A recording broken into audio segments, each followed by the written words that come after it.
Thank you for tuning in again. This video is slightly different to some I've done. However, also pretty similar in the fact that it's a propagation video. So I probably made this propagation box maybe a month ago. Probably a month ago. And my cuttings that I do have in here, or some of them, I just recently, like last week, made a couple of other cuttings to pop them in there. So they haven't developed roots yet, but the ones that I cut a month ago have. And that's a lot quicker than I have had roots grow in water. So I'm pretty stoked, so Australian, with this box. However, this was just a really quick, like, makeshift box that I made up in a day with pretty much any kind of materials I could find here at home. Being in isolation, and I couldn't be bothered going to Bunnings at the time. So yes, anyway, today I'm going to show you what I did with this one, which is this guy that I'm leaning on here. But then I'm also going to redo it. So I'm basically going to make up a proper version of the propagation box. Anyway, so I'm gonna get into it. This is the box I have at the moment. It's kind of like a frosted clear box with just a plain lid. Yeah, it's just what my parents had in their garage that I stole. I think it's 5 litre. I don't really know. It could be. The tag's not there because it's second hand, obviously. Yeah, so I'm going to show you what's in this box. And then, oh, sunshine on my window. I'm going to then show you some things I bought, bright light, from Bunnings to make a new one. So I'm excited. I really do like this method of propagation. I think it works really well. Basically, it's just creating like a mini greenhouse, because having the lid on, and if you keep it in a few hours of sunlight a day, it heats up the box and generates that humidity and heat to develop the roots. So I'm going to stop rambling because I tend to ramble a lot, and I'm going to show you what it looks like. Excuse the camera going all wonky woo. Okay, so this is the box here. Hang on, I'll take you off the charger. That might help. This is the box. Maybe I'll go this way so you can see it a bit better. I'm doing this one-handed because I don't have a tripod yet for my camera, so it's a little bit awkward. So, oh, as you can see, even on the top of the box, there's a little bit of condensation there, which is good. That's what you want. So this is it here. I have currently some satin pothos. I've got Monstera adansonii. This is a Hoya australis, and that's a Hoya hescheliana variegata. I'm not sure if that's how you pronounce it, but it's there. And this is also just a little bromeliad pup that I'm trying to help grow some roots. So, in this particular box that I did, like I said, about a month ago, is currently it has a little bit of sphagnum moss. It has a teeny tiny bit of potting mix, and it has heaps and heaps of perlite in there. Now, that's not the general way you would set one of these up, or what I have seen works best for people. Normally you would basically use nothing but sphagnum moss, but I just didn't have enough. I had like a teeny tiny little cube that I just popped in there anyway. So it has been working, but I know that with the potting mix and this kind of humid box definitely can generate some fungus gnats, and I don't want that. So I'm going to change it out and just pop it in sphagnum moss. So anyway, so that's what's in there at the moment, and obviously a glass of water as well to keep the moisture going around. So that's that at the moment. I'm just going to pop you back down so I can show you what I got from Bunnings. Sorry, I need to put the charger back on because my camera's going to die. Yeah, okay, good. Yes, anyway, so that's what's there at the moment. I'm just going to shut it to keep the air in there, and you can't see the top of my head. Good filming. Okay, so I did grab a pretty big block of sphagnum moss. This is just the Bunnings, not Bunnings. It's from Bunnings, but the brand is Bunnings. Gosh. They have this in like the propagation soil mix aisle. This is 150 grams. They did have a big one which was like literally humongous, and I just didn't think I would use that much, because as soon as you place this in water it will pretty much expand. So we're doing that, and I got 2 new boxes. I'm only going to use one, but I got one as a spare.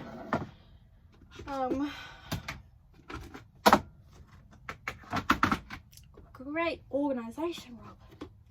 Right, so this is the new box, and it does come with a lid. So I'll pop it on so you can see. Ugh. Yes. All right. So this is the new box here. You can see that the top half is frosted. The top, maybe 5 centimeters, is frosted, but this here is completely clear, which is what I wanted. I want to get the maximum amount of light and sunlight in there each morning, and then the top of the box is pretty clear as well, so that's really good. I think it will get really good light in this particular one. This is a 13 litre, so what in comparison to that, I reckon my original box is a 15 litre, just for your reference. Yes.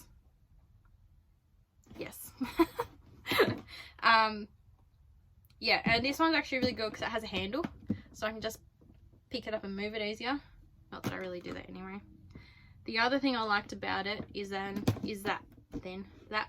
rather than having blue handles, which just doesn't go with my decor, it's got nice grey ones. So I'm very happy with this guy. So when I was looking at them, they had a massive rack of them. I also got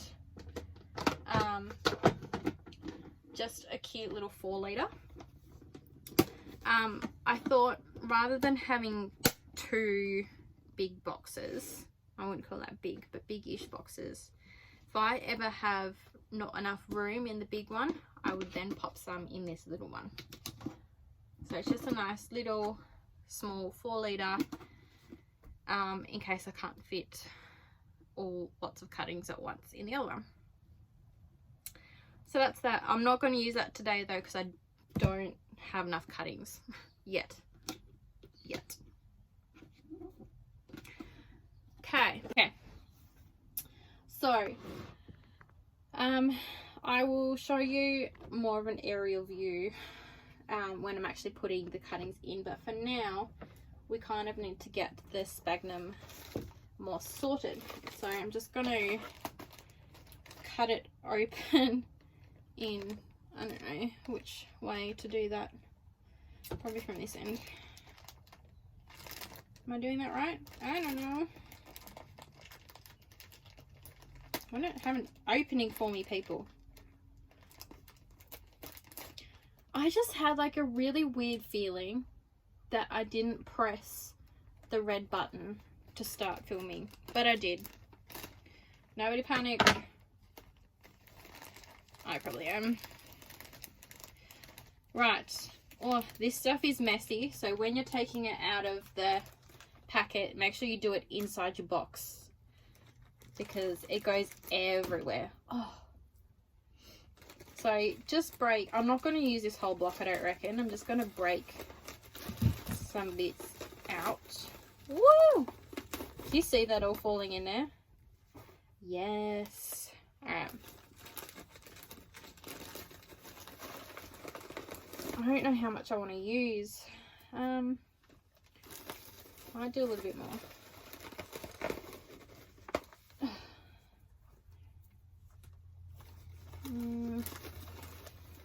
I'm not using direct measurements or anything. I'm just eyeballing it. Alright, I'm going to start with that. So, it's probably about a quarter of the bag, of this bag here. About a quarter of it. So, we'll see how that goes. This is where your watering can will come in handy. You just want to pour some water over the top of the sphagnum and moisten it. And yeah, once it's moistened, you can... Oh, that looks like a spider leg. Hang on. Abort mission. Abort mission.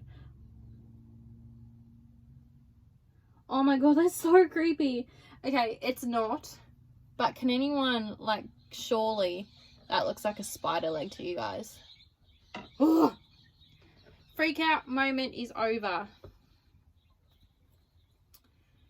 I will let you guys know how much water I end up using. This little jug is 1.5 litres.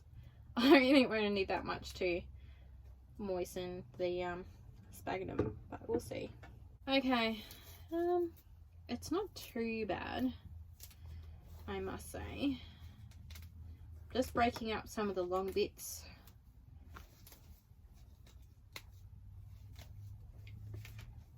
You know, out of the way. The looser it is, it's kind of easier to place your cuttings, I think. Alright, I'm pretty happy with that. I'm probably not gonna pour much more water into it. I'm just gonna grab my cloth and wipe my hands.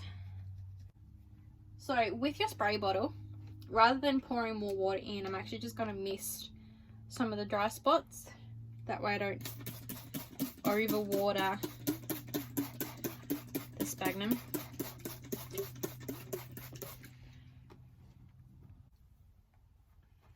Right, I think I'm happy with that.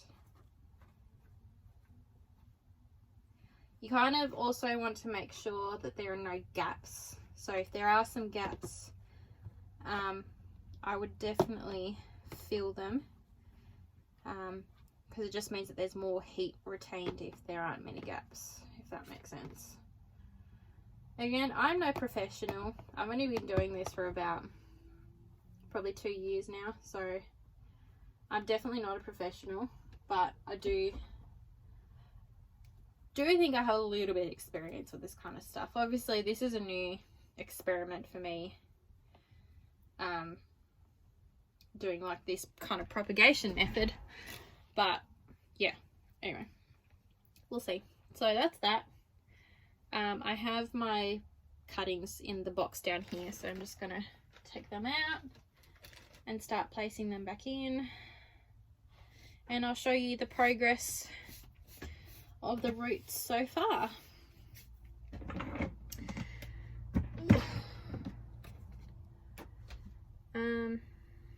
I'm gonna take the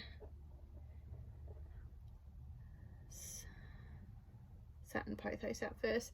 These guys weren't doing all that well until, like, I had them in water, but I had them in water for about a month and they weren't growing any roots whatsoever. But I've had these in here for a month and you can kind of see there's a little bit of root at the bottom there, which is really good. That's literally just developed. So if you can see through the window here, I'm just popping them into the sphagnum moss, and you want to make sure that the root area is, like, the nodes are covered basically. This guy does have a little bit as well. Again, I'm no expert. I literally have no idea what I'm doing, but it's fun. It's fun to try new things, and I'm actually pleasantly surprised with this method of propagation. That guy has a little bit of a root down there. Yeah, so my main reason for trying something different was because of these guys, because of the satin pothos. They just weren't developing roots and it was really annoying me. Oh, look. And also, okay, I'm going to show you this. So this is like the end piece of a vine. So this is where, from this leaf onwards, is where all the new growth comes in. A lot of people say they struggle to get roots on these guys, but I've never ever had an issue. Like, there's a root forming there. Never had an issue with these end pieces forming roots. I don't know why some people don't. And, like, maybe it's conditions, maybe it's lighting, like, I don't actually know. But it seems to work for me so far. Touch wood, because you know, you never know. All right. This is, just want to get all the roots off. Monstera Ansonii. Look at those roots. Yes, so happy. These guys, super easy to propagate. Highly recommend, if you have one of these plants and you want more of it, or you just want to make your original plant a bit more full, take cuttings. Honestly, a lot of people are afraid to take cuttings because they're like, well, what if it doesn't work? Yes, that's always an unfortunate downside to cuttings, is sometimes they won't root. But my honest opinion and recommendation would be not to give up, because, like I said, with these satin pothos, I had them in for, oh, jeepers, it might have even been 2 months in water, and they were not rooting at all. And then a month in a propagation box with some humidity and some more light, and then they started to grow some roots. So don't give up on your cuttings if they're not rooting straight away. Give them a little bit more time and a little bit more light and even a bit more humidity, and they will root. So again, this is the tip cutting of a Monstera Ansonia, so the end of the vine. And I've got roots here. I also have roots at this node here. And I just saw, you're not going to be able to see it on camera, but right here is actually a new leaf coming in. New growth is good. It's a good sign. Yeah, so don't give up on your cuttings if you don't see roots straight away. Sometimes it might be that your room is too cold, so maybe you might need to crack up the heat a little bit, or even grab a humidifier. I personally don't use a humidifier because I'm in such a small area, as in, like, my living area is really small and I don't want it to be too humid. in here. So that's why I personally don't, but some people do. But I find my plants are still okay. Touch wood yet again. All right, so before I place some more plants in, I'm just going to make some room in this back corner here for a glass of water, which I realized I didn't do before. I'm just going to move some of the sphagnum around.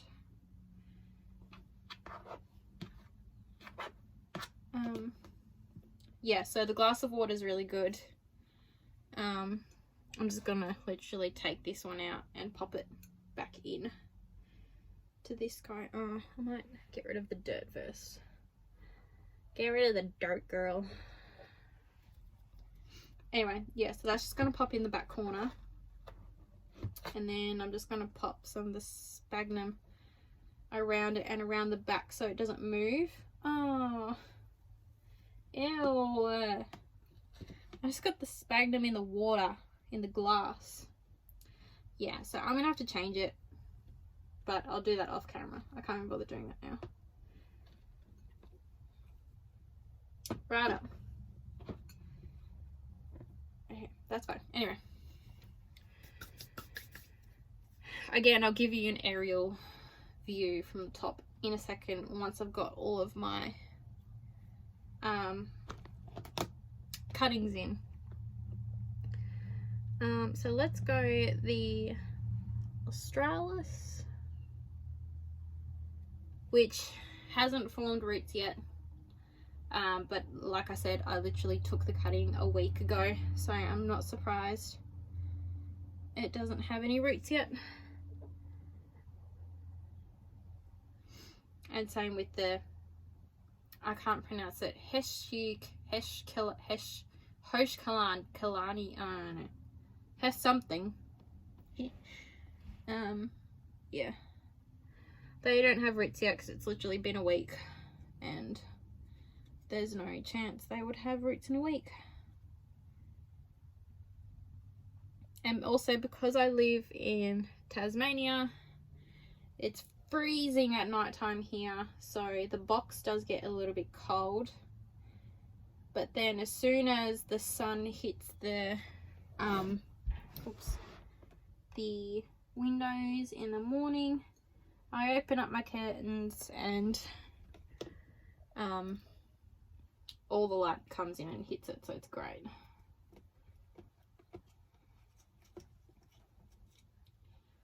Poppy there. Right. Okay, so I've made an absolute mess on my floor, but that's okay. Yeah, alright, so I'm going to stop the video here and flip the camera around so I can show you the top. Okay, so this is the finished box here. I'm just going to stand up so you can see a bit of view of it. So again, got my satin pothos, Monstera Ansonii, and my Hoyas. That's the little bromeliad puppy is actually growing some roots, so that's good. Well, I hope that's what they're called anyway. So yes, glass of water in the corner. I just backfilled it with some sphagnum so it doesn't tip. But yeah, that's pretty good. So the next thing you want to do is grab your spray bottle and you just want to lightly mist it. Give the walls of the box a little bit of a mist, because that's what creates the humidity. Once some warm light gets in,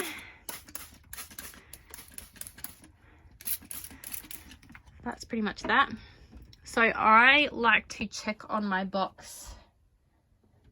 I actually do it every couple of days just because I'm extremely impatient. For those of you who know me, like my family and friends know I'm extremely impatient, so. Alright, so that's that. I keep it, if I push that back, normally keep it there. So yeah, I like to keep it right about here. I probably might, actually I might do that right now. I'll show you guys. I'm gonna spin it around so that the glass is in the back corner and all the cuttings are up here. I keep it here. If I sit down, out of the way, I have light coming in from these two windows in the morning. Hey pussycat. Really good light comes in and directly hits, well, semi-directly hits the box and heats it up, gets good lighting. And especially now that this part is clear, and the top of it is a bit more clear as well, there's going to be a lot more light that hits it. So yeah, that is that. Alright you guys, that's it for this video. I really hope you enjoyed it. If you have any questions about the propagation box method or any kind of propagation questions, please leave them in the comments below. I'd really like to hear from you and answer any questions you have, if I can answer them. If not, I will do some research for you and hopefully can answer your question properly. Again, I hope you enjoyed the video. Comment, like this video if you really enjoyed it. Just let me know that you liked it, and subscribe, obviously. Would be really appreciated. The more subscribers I get would just be amazing. So yeah, I'd like to see all of you guys subscribe. Anyway, stay safe everyone. I hope you're all doing okay, and I will see you in the next vlog. Bye.